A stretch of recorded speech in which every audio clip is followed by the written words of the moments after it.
So 4 PM na po ng hapon. Ayan. So bali ganito itsura dito mga ka-farm lot. Lot 3. So yung lot 3 po is bali ito yung bahay. Ayan. So yung may bakod na yan. Yan yung lot 3. And ito po tinatayuan ko yung lot 2, which is ito yung pinakamagandang area. Ayan. So platted dito sa taas as you can see. Almost 90% platted po yung toong area na to. Ayan. So napakaganda and may mga puno siya ng nyog. Wala sa property, may view po ito aside sa dagat. Ayan. So makikita natin yung kabilang isla. So napakaganda. Panalo, nakakatawa itong mga ka-farm lot. Perfect po ito for retirement place, at the same time investment na rin.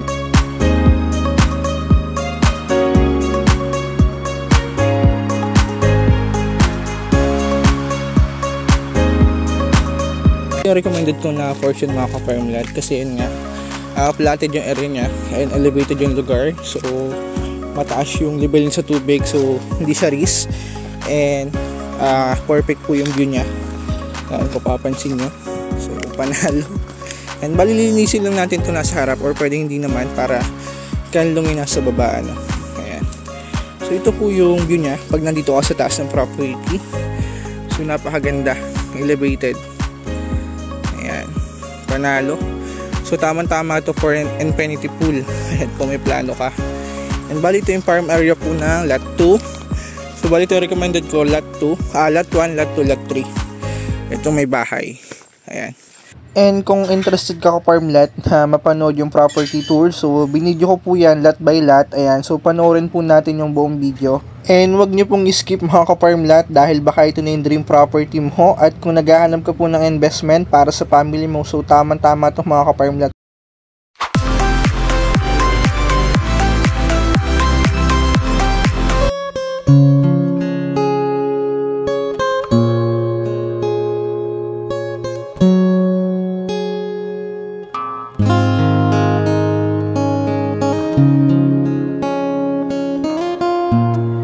Good evening mga ka-farm lot. Ayan, so viewing po tayo today ng beachfront property. And mga ka-farm lot, kung naghahanap ka ng property or retirement place and investment para sa family mo, so tama-tama ito mga ka-farm lot.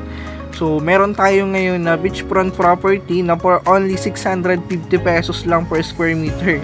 Yes, tama ang narinig mo. Beachfront po ito for only 650 pesos lang per square meter. 4,000 square meter po ang per cut natin, and meron siyang 30 to 40 meters frontage sa dagat. And sa access ng kuryente mga ka-farm lot, ayan lang. So may poste po ng kuryente sa lugar. And sa internet meron din, sa phone signal meron din, Globe, Smart, dito SIM. So lahat po ng SIM, so meron signal dito sa property. And meron din po itong mango farm. Ayan, kung mapapansin nyo, hindi lang po ito kasama sa bentahan. So bali ang ibebenta lang po ni seller is yung beachfront area lang, and yung mango farm po is may iwan sa kanya at doon sa tenant. So bali mga ka-farm lot, ayan kung papansin nyo, napakaraming tao ngayon. So may kasama po tayo ngayon mga vlogger din. Ayan, si Bestland, si Sir Jeffrey Farm Lot, at si Idealan. So ayan, so nagsama-sama tayo.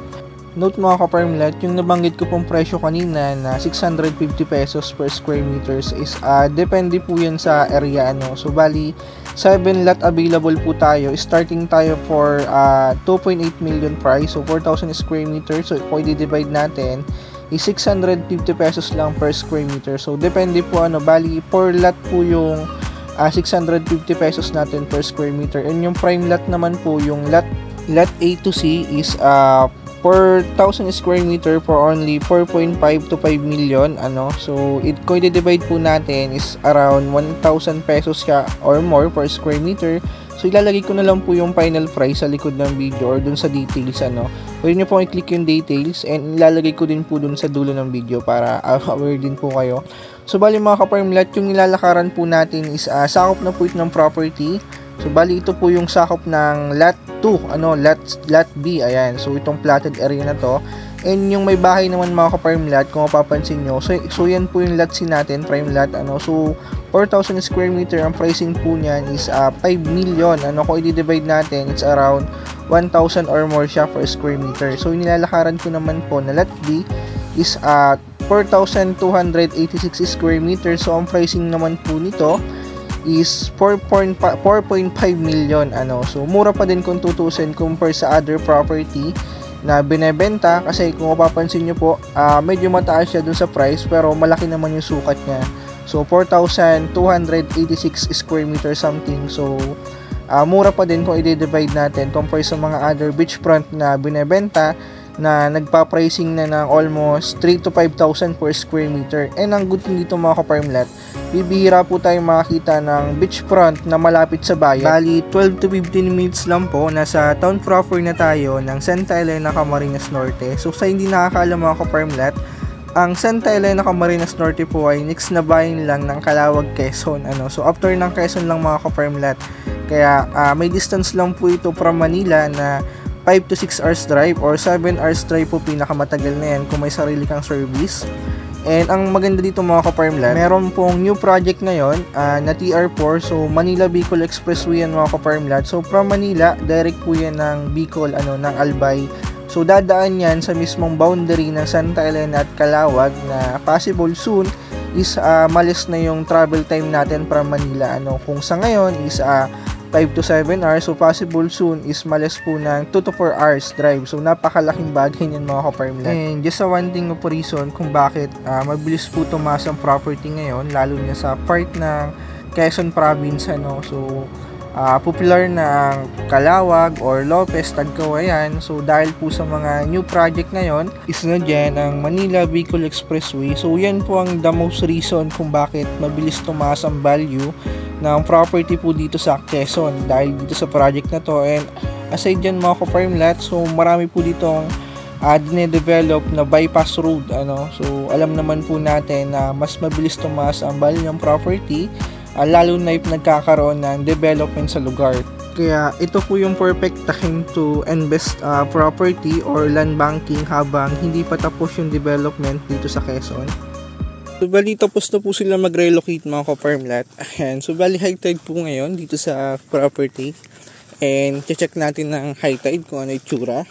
So kanina, video po tayo is low tide So ngayon po is high tide na. So ang high tide po dito is sa umaga is 9 to 10 AM, and sa tanghali naman po is low tide. And yung high tide niya naman is 3 to 4 PM na po ng hapon Ayan. So bali ganito itsura dito mga ka-farmlet if high tide So napakaganda po mula dito sa property. So napakaganda ng ambience. And bali ito na po yung final na sukat natin So 4,000 square meter per cut.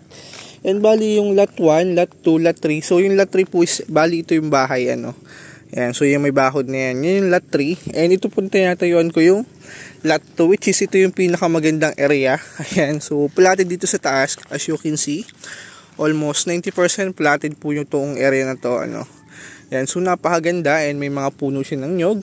And dito, mula dito mga ka-farmlet, so elevated yung lugar. So napakaganda dito magtayo ng kubo, rest house So overlooking po yun sa dagat. Ayan, so napakaganda mga ka-farmlet So ito yung Slate Hilly pababa. So ito yung magandang daan naman or access going sa beach itong lot 1. Pero dito, pwede naman po tayong gumawa ng tulay pababa. Ayan. So napakaganda po niyan sa baba. Pupuntahan natin. And bali yung front niya, ayan, so as you can see, so buhangin po yan yung frontage ng lot 1 in lot 2. And yung front naman po ng lot 3, ayan. So may portion po yan na batuhan, pero smooth po yan sa paa, kumbaga hindi siya masakit sa paa if maliligo ka.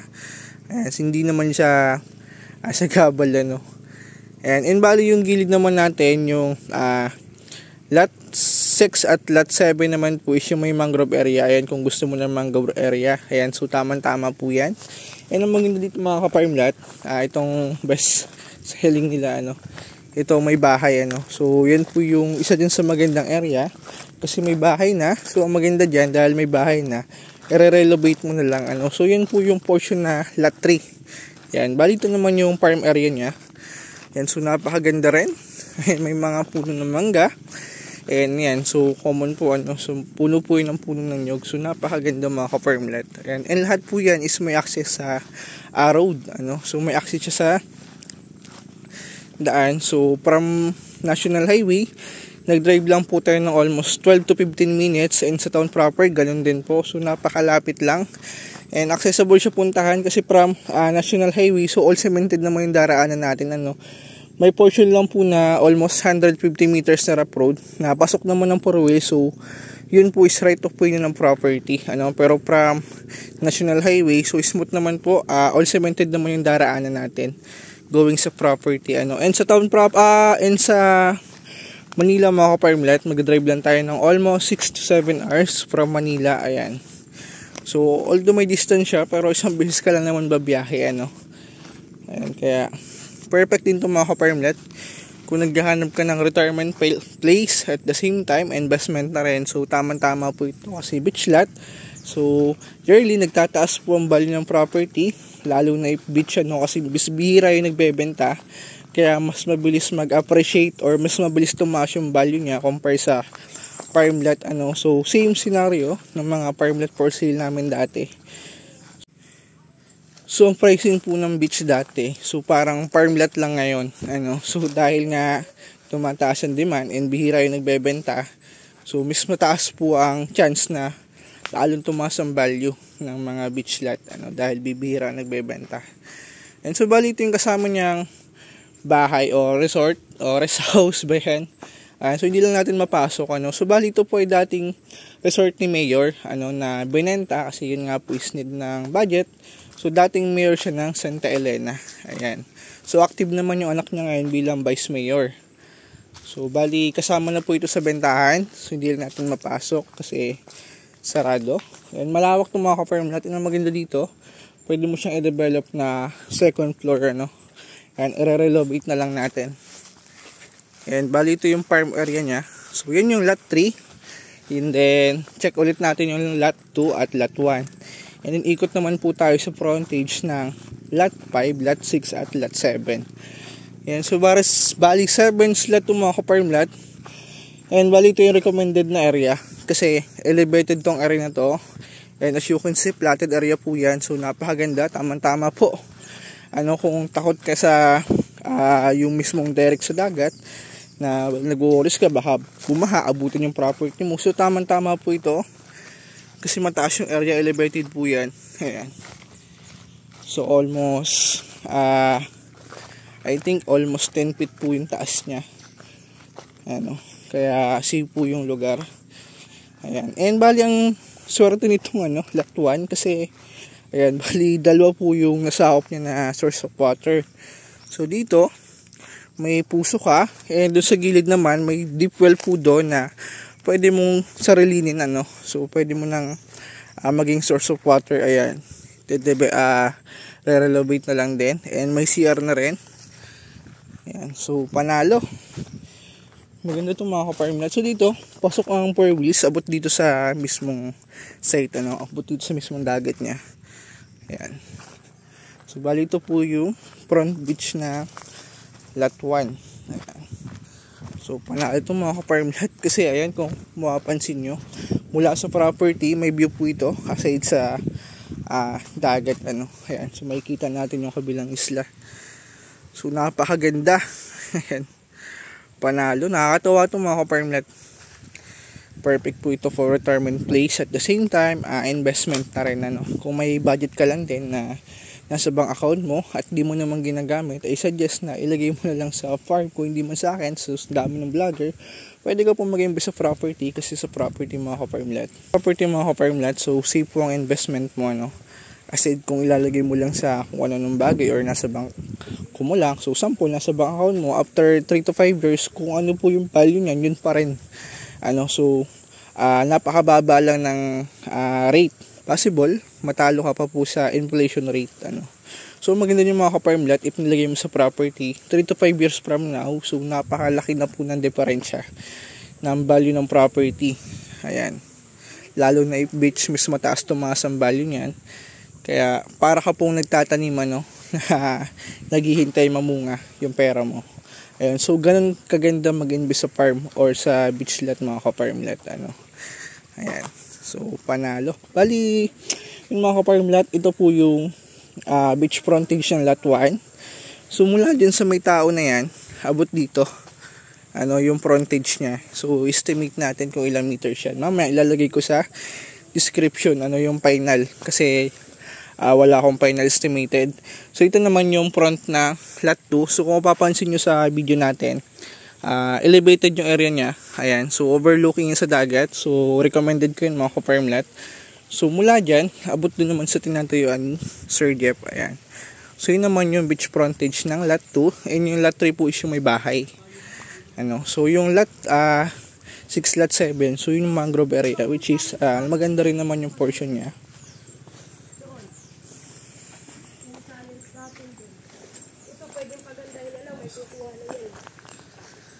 Alin ma'am? Uy, mas maganda dun yung lang pangit. Nakukuha na. Magandang dagat dun.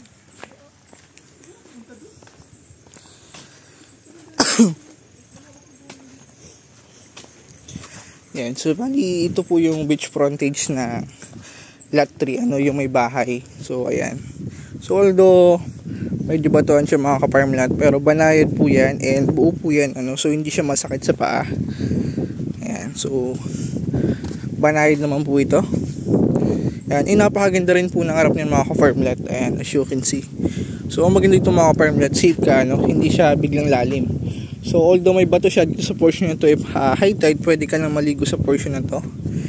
Ayan, so safe din po ito sa bata, kasi yun nga, hindi siya biglang lalim. Ayan, bali ito naman yung lot 5 at lot 6. Ay kirayan.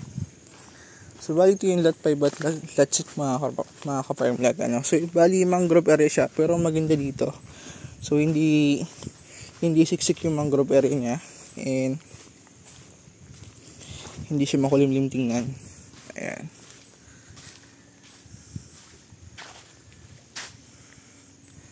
So panalo. Bali ito yung lot 6 mga ka-farm lot, I think. Ayan. So mangrove area yan, tamang-tama po ito sa naghahanap ng mangrove area, so para malilom. Pag maliligo ka, so hindi direct yung sunlight sa'yo. Ayan, so may sasalag. Ayan. And ang maganda dito mga ka-farm lot, so yung frontage nya, ayan, as you can see, pure na buhangin din po yan, so napakaganda. And yung farm area nya, ayan, silipin natin, so almost 90% platted area po ito. Ayan, so panalo din ito mga ka-farm lot. Ayan, so far lahat naman ng property natin magaganda. So ito kulang lang sa linis, pero as you can see, so wala kang makikita dyan na mataas na part. Ayan, so platted area din po ito. And check natin yung frontage nya. So yung front yung mga ka-farm lot, so although mangrove yan, ang maganda dito, so buhangin po yung gitna nyan. So although may mga graba siya sa harap or yung bato-bato, pero hindi po yung nagpuputik, so matigas po itong portion na to. Ayan, buhangin po ilalim nyan. Ayan, so ganda. And maganda dito kung may bangka ka, so pasok pa rin naman, pwede mong iduong dito. And hindi makulimlim yung ambience niya, kasi yung pagka-mangrove niya is malalaki na yun, aside doon, hindi siya dikit-dikit. Kaya napakaganda po dito ang tayuan ng at least yung rest house o kubo, na pag naliligo ka may tambayan. So napakaganda mga ka-farm lot. May mga nakikita ako niyan na tourist attractive na mangrove area, so pwede nyo i-search para may idea din kayo. So napakaganda. Ayan, maganda itong mga ka-farm lot, malilom tong portion na to. Ayan, ang maganda dito pag may mga puno-puno, kasi pag naligo ka, so malilim, hindi direct sa'yo yung araw. So bali ito naman yung lot 6, I think. Ayan, kasi ang up to lot 7 lang po ito. So itong lot 6 mga ka-farm lot. Ayan, so napakaganda po ng buhangin dito. Pino po yan. So dito pag high tide, pwede ka na maligo sa portion na to. And ayan. So dito may portion lang na medyo tambakan, pero sagot na po ng may-ari ang pa-relocate nito. Ayan. So may portion dito na pwede mong gawing fish pan. Kung mauuna-una ka, pwede mo nang i-hold to na hindi develop. So pwede mo itong i-develop na mini fish pan. Pero yun nga po, kasama sa plano nila is i-develop nila, tatambakan nila itong portion na to. Ayan, para maging pantay siya, Ayan, and representable naman sa buyer. Ayan, so yun naman po nakakatuwa sa may-ari. At concerned sila sa buyer, hindi lang basta makabenta, So willing sila gumastos sa farm na ibebenta nila. Ayan, so yun, napakaganda ng buhangin dito, pantay. So napaka-relax mga ka-farm lot. And ayan, napaka-presko po ng hangin dito kasi open area po tayo. And ang maganda dito mga ka-farm lot, although open area siya, so hindi ganoon kalakas yung alon. Kumbaga banayad naman po yung tubig dito. And safe naman po sa bata. Ayan, ganda. So silipin natin. So bali ganito mga ka-farm lot, hindi po yan putik and hindi yan masakit sa paa. Ayan, so para siya may mga bato-batong maliliit, pero buhangin po yan. Ayan, so hindi lulubog yung paa mo. Ayan, kung mapapansin nyo mga ka-farm lot, so, hindi po yan masakit sa paa. Unlike dun sa other mangrove na narating ko, na putik yung ilalim. So ito ang maganda dito, buhangin po ang ilalim yan. Ayan, so may mga graba-graba lang, pero hindi po yan putik, so buhangin po ang ilalim yan. And hindi siya masakit sa paa. Ayan, kaya tamang-tama to dun sa mga mahilig sa beach na ayaw mainitan. Ayan, so kalong ka dito. And bali ito yung lot 7 natin. Ayan, so open area din po ito. Napakaganda rin ng buhangin dito. Ayan, so pino. Ayan, ang maganda dito mga ka-farm lot, 3-in-1 yung property natin. So may open area na buhangin. So may portion naman na may batuhan kung gusto mo ng matigas, so yung may rock formation. And may portion naman siya na mangrove. So pwede kang mamili. Ayan, and bali isa lang po ang size nito. Ayan, bali ito na yung lot 7 natin, yung last lot. So ito yung pinakamahabang frontage, almost 40 meters frontage. And platted din po itong area na to. At may nasakop siya doon na mango farm. Konti. May nasakop siyang konting mango farm. Ayan. So panalo itong mga ka-farm lot. Ayan, pansin nyo po yung baybay niya. Napakaganda po niyan. Buhangin yan mga ka-farm lot. And pino yan. Ayan. So ganda, no? So dito naman mga ka-farm lot sa Santa Elena, based sa experience ko, so ito yung pinakamagandang dagat naman dito. Kasi yung other beach na narating ko dito is hindi ganito kaganda, or kalimitan po is putik, lupa or batuhan, or mangrove area nga na putik ang ilalim. So ito buhangin talaga. And isa sa nagustuhan ko dito, so convenient siya puntahan kasi napakalapit lang sa National, and napakalapit lang po sa town proper kung pupunta ka ng palengke. So almost 12 to 15 minutes drive lang, and accessible siya puntahan kasi nga all cemented naman po yung daan. Ayan, so sementado naman lahat yung daraanan natin para Manila.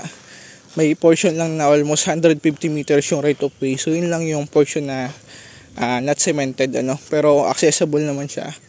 Kahit even sedan, pasok po dyan sa property, or kahit umulan bumagyo. So matigas naman din yung daan niya kasi nga may tambak po yung nagraba. Ayan. So panalo itong mga ka-farm lot. Recommended ko to kung naghahanap ka ng beach property na for investment para sa family mo or for retirement farm. Ayan, so tamang-tama po ito. Ayan.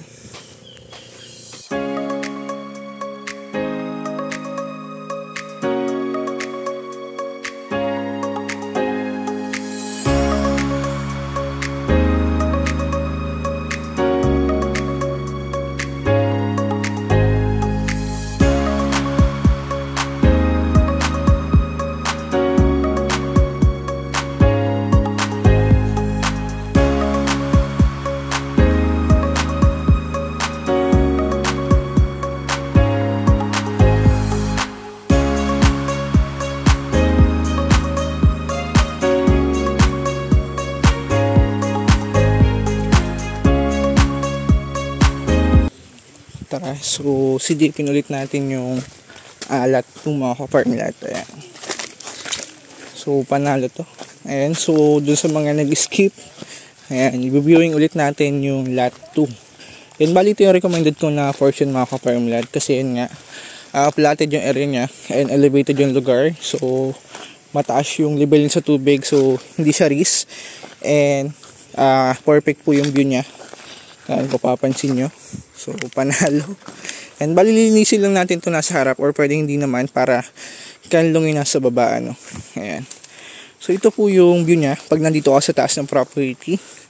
So napakaganda, elevated. Ayan. Panalo. So tamang-tama to for an infinity pool. Kung may plano ka. And bali ito yung farm area po ng lot 2. So bali ito recommended ko lot 2. Lot 1, lot 2, lot 3. Ito may bahay. Ayan. So panalo. And mga ka-farm lot, pre-selling pa lang tayo. Kung mauna ka mag-tripping, ikaw yung unang makakapili. Ayan. So tripping na mga ka-farm lot.